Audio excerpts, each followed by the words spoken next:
Kahit scratch test nyo yan ng napaka-todo-todo bigay na bigay. To the rescue naman itong Belo. In fairness, may marirecommend na ako sa inyo. Ayun, ang ganda niya i-layer, oh. Nagto-tone up siya. Pambansang Guinea Pig, Sir Lawrence ang galing. Basta honest, review sa'yo ay sasabihin. Pambansang Guinea Pig, sa kanya ang hihiling. Basta produktong salit, lahat ay bibiin. Hi mga kamukha, Taipei nagbabalik! Ako po si Sir Lawrence, ang inyong pambansang human guinea pig. Heart heart! Marami po ang humihiling nito sa inyo mga kamukha, pero konti lamang po ang nag-o-offer dito po sa ating bansa, lalo na yung local brand. And I am really happy, lalo na mainit ang ating panahon ngayon. Ito perfect na perfect. Walang iba, i-review ko na po agad. Walang iba, puro walang iba. Kundi ang Belo Sun Expert Hand and Body Serum Lotion with SPF 50! Ayan po siya mga kamukha. Una po sa lahat, syempre ang pamantayan po natin dito sa ating channel. Hindi po tayo nagre-review ng hindi FDA registered, FDA notified, or tinatawag nyo po na FDA approved. Of course naman mga kamukha, dapat yan din nga po ang inyong pamantayan. Huwag kayong maggagamit. Huwag kayong gagamit, bibili ng hindi FDA registered, FDA notified. At ito pong Belo Sun Expert na Serum Lotion with SPF 50 ay FDA notified dito sa Pilipinas. Ibig sabihin po yan ay safe na gamitin sa ating katawan. Okay, let's go na nga po mga kamukha. Mainit ang panahon natin ngayon. Mainit or kahit hindi mainit, nasa loob kayo ng bahay or lalabas tayo ng bahay mga kamukha, napakahalaga po na magsa-sunscreen tayo. Yan nga po yung lagi nating sinasabi dito sa ating channel, no? Nakalimutan nyo na yung jowa nyo, pero ang pagsa-sunscreen, wag nyong kakalimutan. Usually nga po dito sa Pilipinas, yung mga local brands po natin, ang kanilang mga minamanufacture or mga pinapa-formulate ay usually pang face and also para sa ating neck. Bihira talaga yung para sa ating body. And nung nakita ko talaga ito, sabi ko talaga, oh yes, may marirecommend na ako sa channel. Yes mga kamukha, hindi lamang dapat sa mukha, hindi lamang dapat sa ating leeg, kundi pati po dapat sa ating katawan. Mahalaga na magsa-sunscreen tayo, lalo na nga po ngayon na napakainit sa labas. Yes, pwede nga po yung mga ginagamit natin na mga usual na mga sunscreen para sa ating katawan. Kaso nga lang medyo mamamahalan tayo ng konti mga kamukha. Pero ito nga po meron na para sa ating katawan. And this is broad spectrum. SPF 50 na po siya. Ito na nga yung pamantayan natin ngayon na SPF 50 na nga po dapat. Pero kahit gaano nga po kataas ang nilalagay natin na SPF sa ating katawan, kailangan po natin mag-reapply every 2 to 4 hours. Tandaan nyo po yan mga kamukha. So ito nga po ay broad spectrum na rin po ito. Lumalaban po ito sa UVA and UVB. Yung UVA, tandaan nyo lamang po yung letter A doon is aging, kaloob-looban ng ating skin. Nakakaprotekta siya. Ibig sabihin nito, yung mga kaloob-looban ng ating skin para hindi agad tayo tumanda, or ang worst nga po is magkaroon tayo ng skin cancer. And then yung letter B naman po, for UVB naman, is tandaan nyo para yan sa skin barrier. Para hindi tayo mag-sunburn mga kamukha. Or para hindi tayo mangitim. Lalo na sa mga nagpapaputi rin po natin. So yan na nga yung kagandahan niya agad. Broad spectrum, SPF 50 na po siya. Tapos ang kagandahan nga rin po nito is meron po siyang hyaluronic acid. Yung hyaluronic acid, favorite natin yan dito sa ating channel kasi ang hyaluronic acid is very moisturizing po siya. Potent ingredient po siya para sa pagmo-moisturize and also pag-hydrate po ng ating skin. Minention ko nga rin po sa isa po nating video, kung gusto nyo nga po magkaroon ng kutis mayaman, kailangan po na hydrated, well-moisturized ang ating skin para mag-glow. Kasi kung hindi, mga kamukha, kung dry ang inyong skin, hindi kayo mag-glow, hindi kayo magkakaroon ng kutis mayaman. Kung gusto nyo po yan mapanood, maglalagay tayo sa description box sa baba yan mga kamukha. Okay, ito nga po ay para sa ating hand and also para sa ating body. Tapos, this is serum type. Ano ba ibig sabihin ng serum mga kamukha? Yung serum po is ito yung pinakamanipis na pwede po nating i-apply sa ating skin. And kapag serum nga po, mas mabilis po yan na-absorb ng ating skin. Pero ang kagandahan pa nito mga kamukha, na ituturo ko rin po sa inyo mamaya, kung gusto nyo po siya i-layer with your other po na mga lotion, pwede siya kasi napakanipis niya. Papakita ko po sa inyo yung consistency niya. Doon kung makikita nyo po na ganyan siya, Hindi siya yung ganon kanipis unlike ng mga iba nating nire-review na mga serum. Pero once naman na ipahid nyo na po yan sa inyong katawan, ang nipis niya mga kamuka. Ayan o.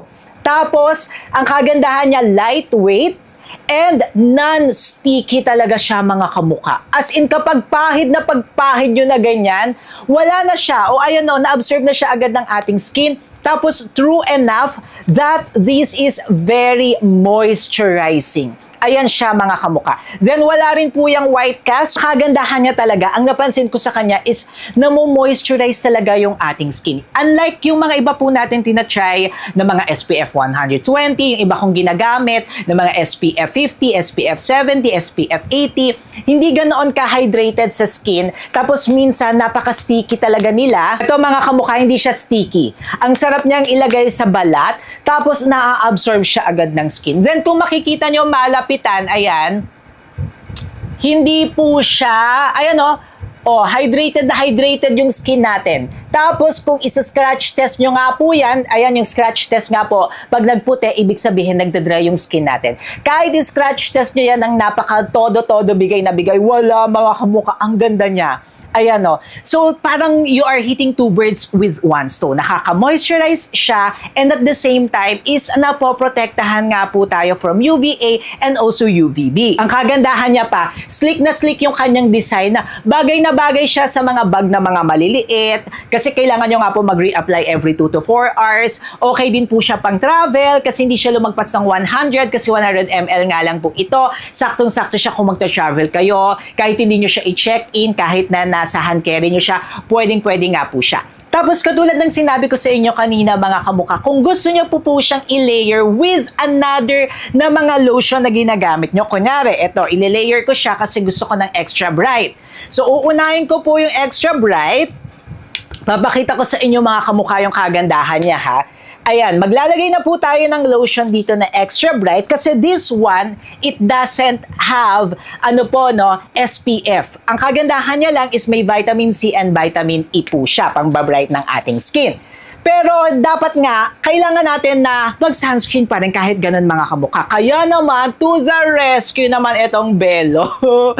Ang ganda talaga niya mga kamuka. In fairness, may marirecommend na ako sa inyo. Kahit na dinamihan ko yan mga kamuka, hindi siya yung parang magkakaroon ng streak, hindi siya yung parang talagang papatong lang, pero hindi. Nagbe-blend siya ng bonggang-bongga mga kamuka. Ayan Tapos maa-absorb agad ng skin. Ang ganda niya. Kaya naman masabi ko talaga na okay siya. Tapos kunyari naman mga kamuka, eto di ba nilagyan ko siya kanina nito. Tapos gusto niya namang mag-apply ng alpha-arbutin pa. Pwedeng-pwede rin yan mga kamuka. So kunyari may alpha-arbutin po tayo dito. Maglalagay po tayo ng alpha-arbutin sa top niya or on top of this one. Pwedeng-pwede. Hindi siya yung para talaga na may papatong. Pwedeng-pwede siya for reapplication. Tapos hindi siya yung pangit. Ayan ang ganda niya sa skin. Kasi yung mga alpha-arbutin mga kamuka, drying yan. So kapag nag-alpha-arbutin kayo, yung alpha-arbutin maganda po yan para sa mga melasma, para po yan sa mga hyperpigmentation. Okay na okay po yung alpha-arbutin. Pero kung makikita nyo, pwedeng-pwede. Tapos kailangan nga po natin ulit mag-SPF.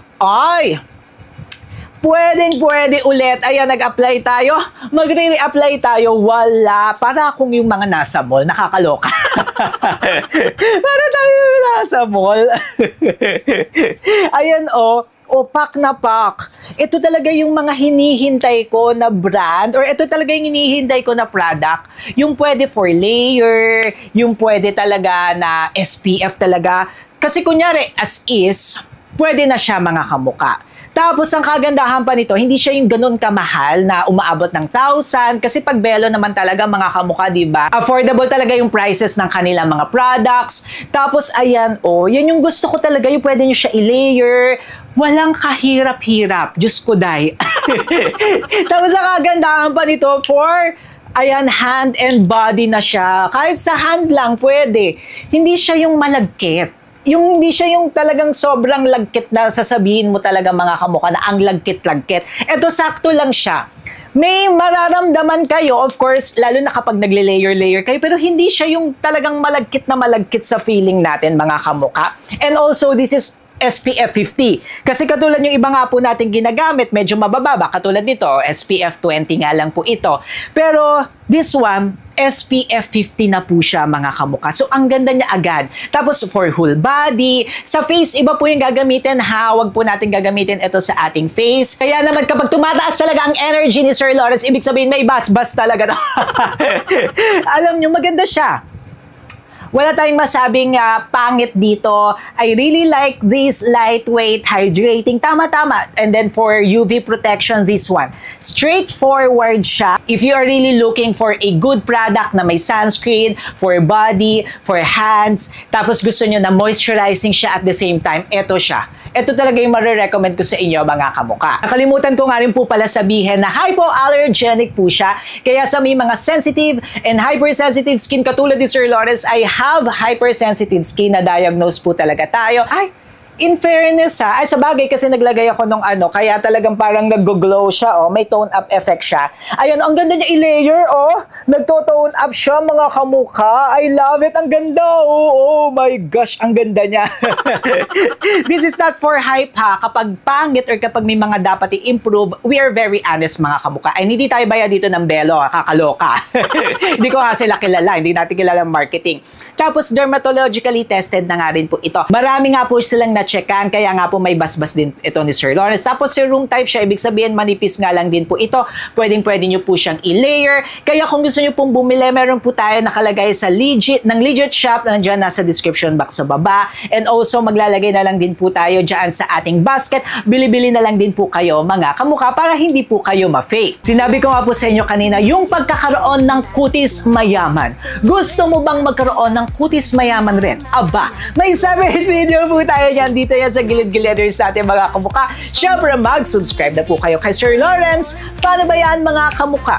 Until our next video po, kung ano pa yung mga gusto nyo pa-review, mag-comment po kayo dyan sa description box, sa comment section pala. Until our next video po, click nyo na to.